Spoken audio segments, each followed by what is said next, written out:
नमस्कार दोस्तों, स्वागत है आपका हमारे चैनल शिक्षा परिवार पर। आज की वीडियो में हम बात करेंगे श्वसन तंत्र, रेस्पिरेटरी सिस्टम। जैसे कि आप सभी जानते हैं, अभी हमारे चैनल पर बायोलॉजी का सेशन चल रहा है, जिसमें मैं आपको न्यूट्रिशन, डाइजेशन, स्केलेटन, सर्कुलेशन और ब्लड के पार्ट कंप्लीट करा चुका हूं। अगर आपने हमारे वो वाले वीडियोज़ नहीं देखे हुए हैं तो डिस्क्रिप्शन पर लिंक दिया हुआ है, या फिर प्लेलिस्ट में भी जाके आप उन वीडियोज़ को देख सकते हैं। अगर आप भी हमारे चैनल पर नए हैं तो चैनल को सब्सक्राइब कर लें और बेल आइकन को ऑन कर लीजिए, जिससे कि आपको हमारी आने वाली वीडियो का नोटिफिकेशन भी मिल सके। तो चलिए हम स्टार्ट करते हैं आज की वीडियो में श्वसन तंत्र की। श्वसन तंत्र क्या है और कैसे वर्क करता है और हमें कैसे ऊर्जा प्रदान करता है। तो चलिए हम वीडियो को स्टार्ट करते हैं। तो हम बात कर लेते हैं श्वसन तंत्र की। श्वसन तंत्र क्या है? ऊर्जा प्रदान करने के लिए गैसों का आदान प्रदान करना ही श्वसन तंत्र कहलाता है।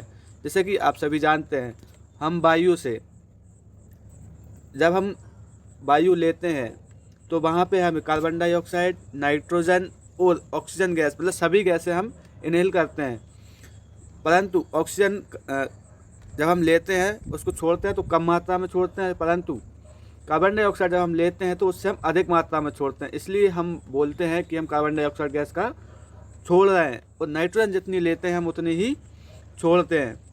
जैसे कि हम आप डायग्राम के माध्यम से समझ लेते हैं। ये हमारी नेजल, यहाँ से हमने वायु ली, इसमें हमारे साथ सभी गैस आई है, कार्बन डाइऑक्साइड, नाइट्रस और ऑक्सीजन। यहाँ से हम जब लेते हैं तो ये हमारी लैरिंग्स फेरिंग्स में जाती है। उसके बाद ट्रेकिया के बाद ये आती है हमारी लंग्स। ये आपको लंग्स यहाँ जाती है। अब हम बात कर लेते हैं लंग्स की। लंग्स में आपको ये छोटी छोटी यहाँ पे दिख रही होंगी, ये वाली जो लाइन्स होती हैं, ये वाली जो लाइन्स पतली पतली लाइन्स होती है, इसको बोलते हैं हम ब्रोंकाई।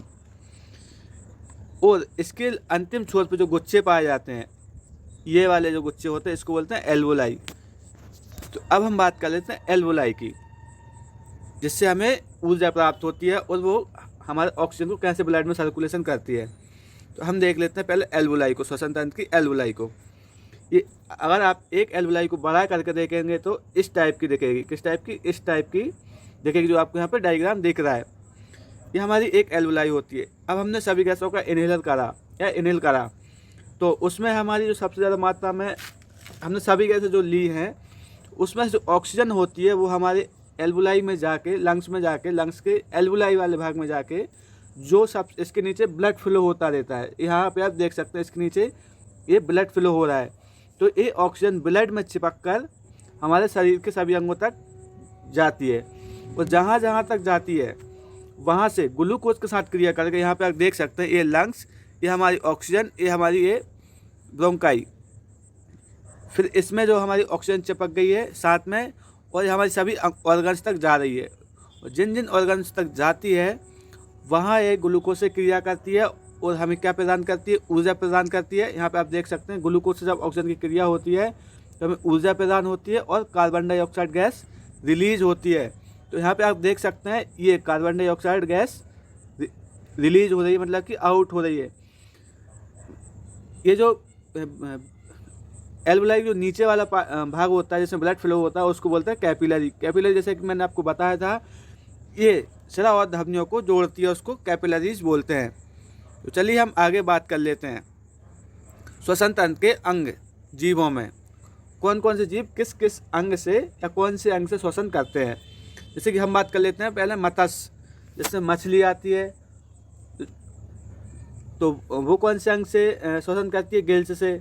उभयचर जो होते हैं, उभयचर वाले जानवर होते हैं जो पानी में भी रह सकते हैं और ज़मीन पर भी रह सकते हैं। जैसे कि मेढक का जो छोटा बच्चा होता है, टैडपॉल होता है, वो तो गिल्स से श्वसन करता है, और परंतु जो एडल्ट होता है वो फेफड़ों से श्वसन करता है। अब हम बात कर लेते हैं सरीसृप की।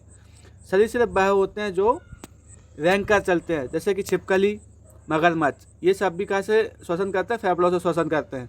अब हम बात कर लेते हैं पक्षी। पक्षी में जितने सारे पक्षी होते हैं, सभी पक्षी फेफड़ों से ही श्वसन करते हैं। अब हम बात कर लेते हैं स्तनधारी की। स्तनधारी जो दूध का उत्सर्जन करते हैं या दूध का उत्पादन करते हैं, जैसे गाय, मानव और रील मछली, ये सब भी कहाँ से उत्सर्जन करते हैं? फेफड़ों से उत्सर्जन करते हैं। तो चलिए हम बात करते हैं श्वसन के प्रकार के। श्वसन के दो प्रकार होते हैं। कौन कौन से? वायवीय श्वसन और अवायवीय श्वसन। तो अब हम पहले बात कर लेते हैं वायवीय श्वसन क्या होता है। वह प्रक्रिया जिसमें ऑक्सीजन की उपस्थिति में श्वसन क्रिया का ऑक्सीकरण होता है। मतलब कि वह प्रक्रिया जिसमें ऑक्सीजन के साथ या ऑक्सीजन की उपस्थिति में वो क्रिया हो रही है उसको बोलेंगे हम वायवीय श्वसन। जैसे कि आप यहाँ पे देख सकते हैं, ग्लूकोज ऑक्सीजन के साथ क्रिया करता है तो कार्बन डाइऑक्साइड और जल यानी कि ऊर्जा, और कितनी ऊर्जा प्रदान कर रहा है हमें, 686 kcal ऊर्जा प्रदान कर रहा है।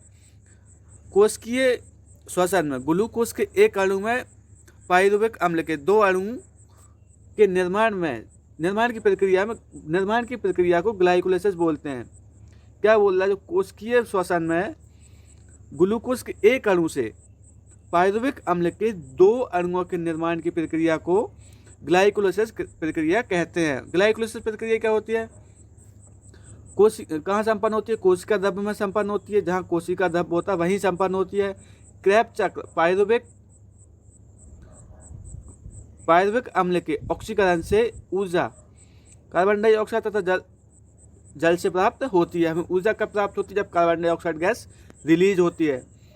अब हम बात कर लेते हैं यूकैरियोटिक कोशिका में एक ग्लूकोज अणु के पूर्ण ऑक्सीकृत होने से कितनी ऊर्जा मिलती है, 36 ATP अणु प्राप्त होते हैं। और प्रोकैरियोटिक में कितने मिलते हैं, एक कोशिका अणु के ऑक्सीकरण अवायवीय दशा में 2 ATP, जबकि वायवीय में 38 ATP ऊर्जा प्राप्त होती है। तो मतलब कि अवायवीय श्वसन होता है उसमें हमें 2 ही ATP ऊर्जा प्राप्त होती है।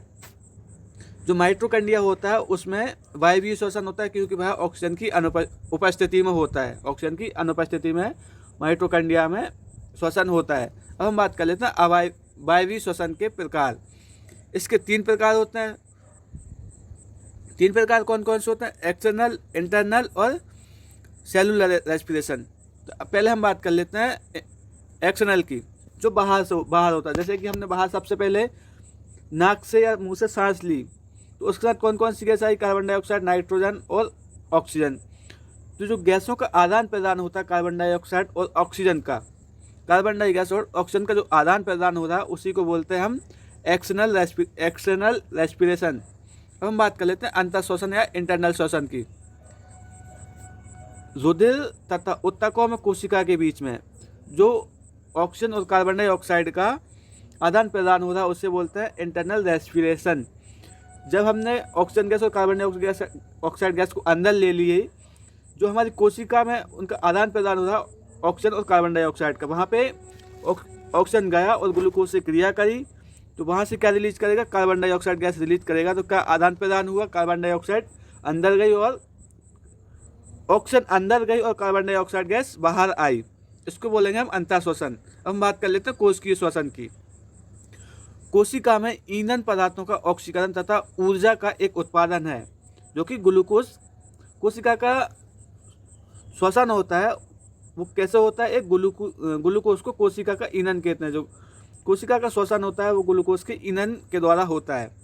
अब हम बात कर लेते हैं अवायवीय श्वसन की। वह प्रक्रिया जिसमें ऑक्सीजन की अनुपस्थिति में श्वसन क्रिया का कार्बन डाइऑक्साइड और एल्कोहल से अपूर्ण ऑक्सीकरण, मतलब पूर्ण नहीं हो रहा है, यहाँ पे अपूर्ण ऑक्सीकरण हो रहा है। किसमें, एल्कोहल में, एल्कोहल के साथ में। जैसे हम ग्लूकोज ईस्ट से क्रिया कराएंगे तो क्या बनेगा, हमें कार्बन डाइऑक्साइड गैस मिलेगी और एथेनॉल मिलेगा और 56 kcal हमें ऊर्जा मिलेगी। इस क्रिया को किण्वन भी कह सकते हैं, हमें किण्वन भी कहते हैं। कंकालीय पेशियों में अवायवीय श्वसन द्वारा ग्लूकोज से लैक्टोलोज अम्ल बनता है। जो हमारा स्केलेटन सिस्टम की पेशियाँ होती हैं वहाँ पे अवायवीय श्वसन होता है और ग्लूकोज से क्या बनता है, लैक्टिक अम्ल बनता है। और जबकि वायवीय श्वसन में क्या बनता था, ग्लूकोज से कार्बन डाइऑक्साइड गैस रिलीज हो रही थी और हमें ऊर्जा प्राप्त हो रही थी। यहाँ पे आप देख सकते हैं फार्मूला के माध्यम से भी ये फार्मूला लिखा हुआ है। अवायवीय श्वसन में ऊर्जा का उत्पादन कम होता है। अब हम बात कर लेते हैं आरबीसी में श्वसन का किस टाइप का श्वसन होता है, वायवीय होता है या अवायवीय होता है। इसमें माइटोकॉन्ड्रिया और कोशिका द्रव्य नहीं पाया जाता और ऑक्सीजन की अनुपस्थिति होती है, इसलिए इसमें अवायवीय श्वसन होता है।